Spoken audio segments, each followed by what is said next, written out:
Oke, bismillahirrahmanirrahim. Assalamualaikum warahmatullahi wabarakatuh. Selamat pagi, siang, sore, dan malam. Perkenalkan, kami dari kelompok IF23A yang akan mempresentasikan tugas mata kuliah Haki dengan judul Startup Simulation Tech Founder and Legal Thinking, yang merupakan bagian dari tugas 4 proyek desain produk dan perlindungan kekayaan intelektual. Pada kesempatan ini, saya Vina Faradila akan bertindak sebagai moderator yang akan memandu jalannya presentasi dari awal hingga akhir. Next.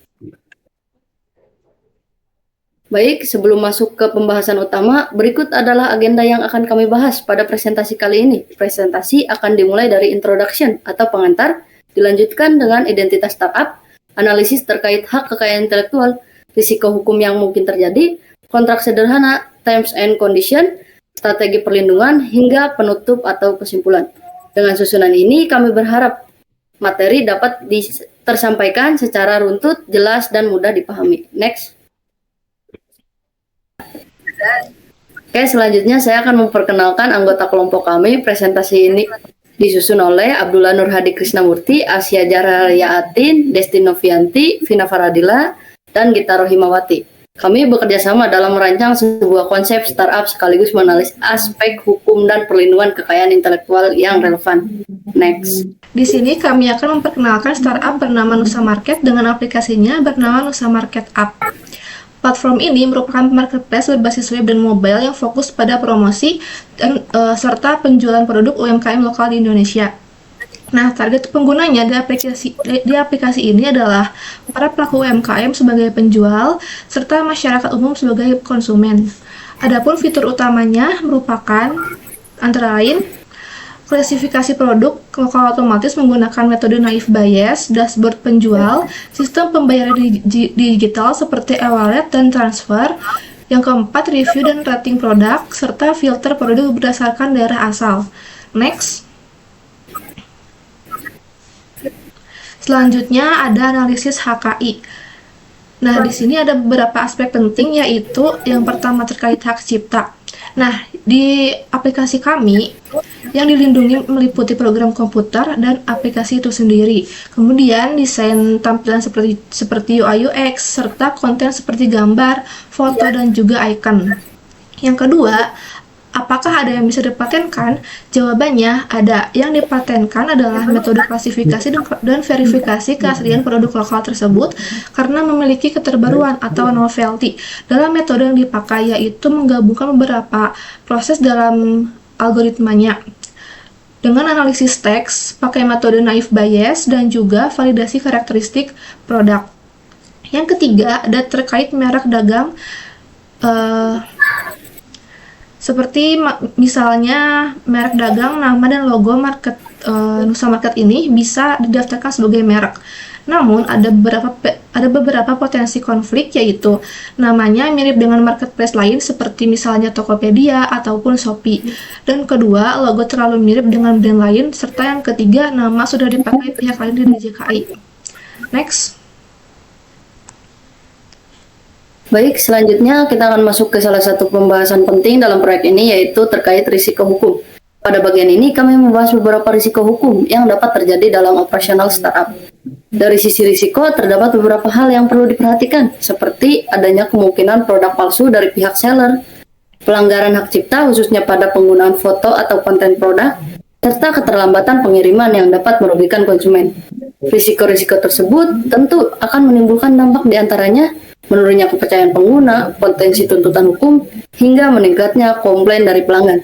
Oleh karena itu, diperlukan solusi hukum yang tepat, seperti penerapan sistem verifikasi dan pemblokiran akun bermasalah, mekanisme takedown untuk konten yang melanggar, serta kerjasama dengan pihak kurir untuk meningkatkan kualitas layanan.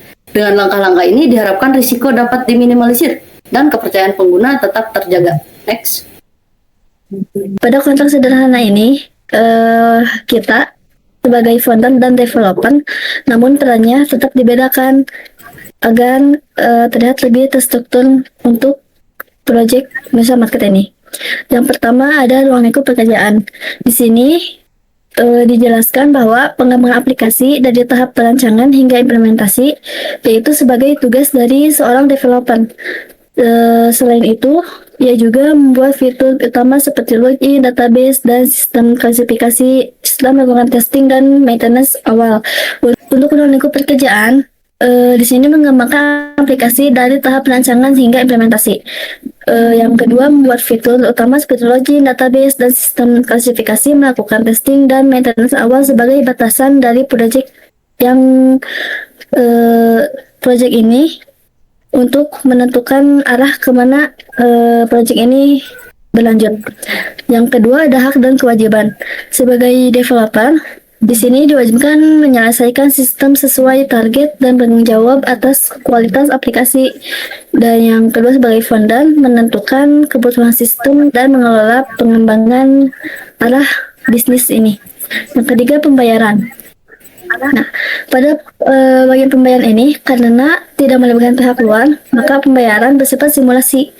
Biaya pengembangan aplikasi ditetapkan sebesar sekian rupiah sebagai estimasi nilai proyek. Meskipun tidak dilakukan pembayaran secara langsung karena developer merupakan bagian dari founder itu sendiri. Selanjutnya ada kepemilikan karya. Dari hasil proyek yang telah jadi ini, seluruh hasil karya berupa source code, desain, dan sistem menjadi pemilik startup sepenuhnya. Dan yang terakhir adalah sanksi. Meskipun tidak melibatkan pihak lain, tetap dicantumkan karena sebagai target jika pengembangan tidak tercapai, maka akan dilakukan evaluasi dan penjadwalan ulang. Jika terjadi kesalahan sistem, maka akan dilakukan perbaikan sesuai standar pengembangan. Jadi, fokusnya lebih pada kontrol kualitas, bukan hukuman. Selanjutnya yaitu terms and condition. Untuk hak pengguna, setiap pengguna Nusa Market memiliki hak yaitu membuat dan menggunakan akun untuk melakukan transaksi jual beli produk UMKM lokal, mendapatkan informasi produk secara jelas termasuk harga, deskripsi, dan asal daerah produk. 3. Menggunakan fitur aplikasi seperti pencarian produk, filter daerah asal, review dan rating, serta sistem pembayaran digital.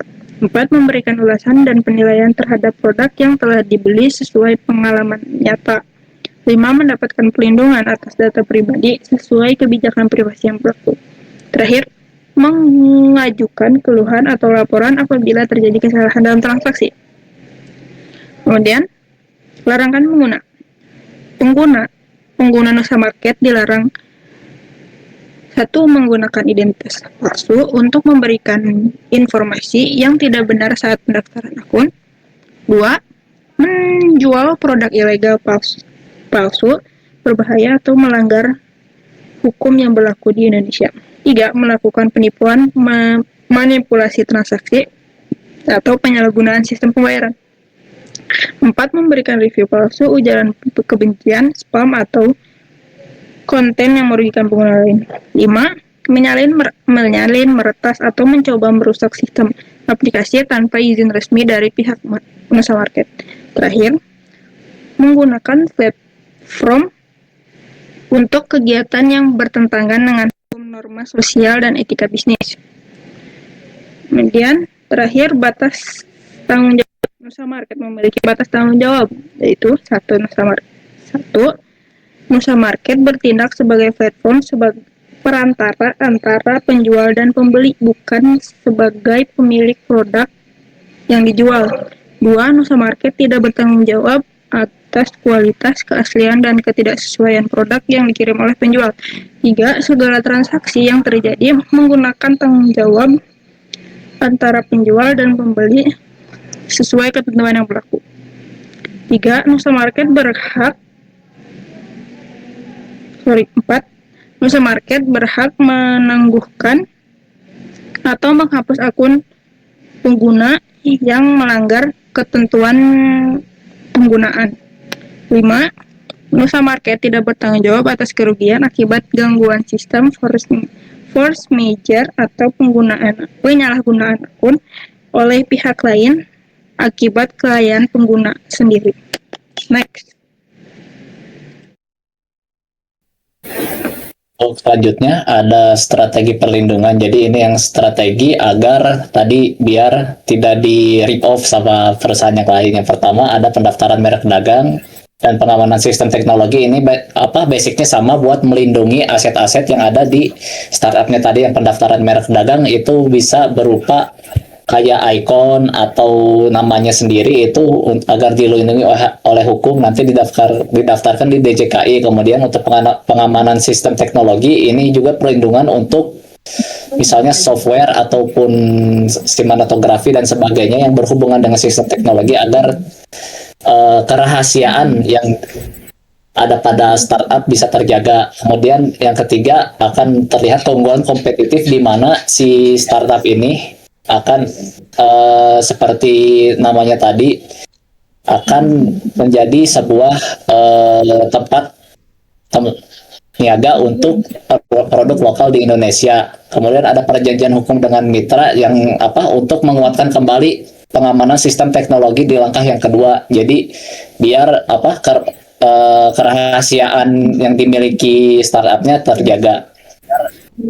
Kemudian yang terakhir ada kesimpulan karena tadi Nusa Market adalah platform marketplace yang fokus bantu UMKM lokal supaya bisa melakukan penjualan lebih luas ke seluruh Indonesia dengan fitur seperti verifikasi produk, pembayaran yang aman, dan dukungan pengiriman. Nusa Market mempunyai nilai lebih dibanding marketplace biasa. Jadi intinya buat yang kesimpulan pertama, UMKM Nusa Market ini untuk membantu UMKM yang ada di Indonesia karena banyak yang di Indonesia ini produknya kan campur, mau ada yang produk lokal, ada yang impor. Nah ini untuk Nusa Market untuk UMKM yang fokus ke produk lokal.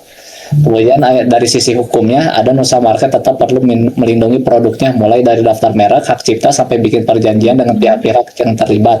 Ini penting agar sistem nama dan ide yang sudah dibuat tidak gampang ditiru orang lain. Ini juga tadi untuk melindungi kerahasiaan dan juga melindungi brand yang dimiliki dari Nusa Market ini. Baik, kita telah sampai pada bagian akhir presentasi. Dengan demikian, seluruh rangkaian pemaparan mengenai Startup Simulation Tech Founder and Legal Thinking sebagai bagian dari tugas 4 proyek desain produk dan perlindungan kekayaan intelektual telah kami sampaikan. Kami berharap materi yang dipaparkan dapat memberikan pemahaman yang komprehensif mengenai urgensi integrasi antara inovasi teknologi, perancangan model bisnis, serta landasan hukum dalam upaya perlindungan kekayaan intelektual secara berkelanjutan. Semoga hasil pemaparan ini dapat menjadi referensi awal dalam memahami pentingnya aspek legal dalam pengembangan startup di era digital. Kami mengucapkan terima kasih atas perhatian dan kesempatan yang telah diberikan. Wabillahi taufiq wal hidayah. Wassalamualaikum warahmatullahi wabarakatuh.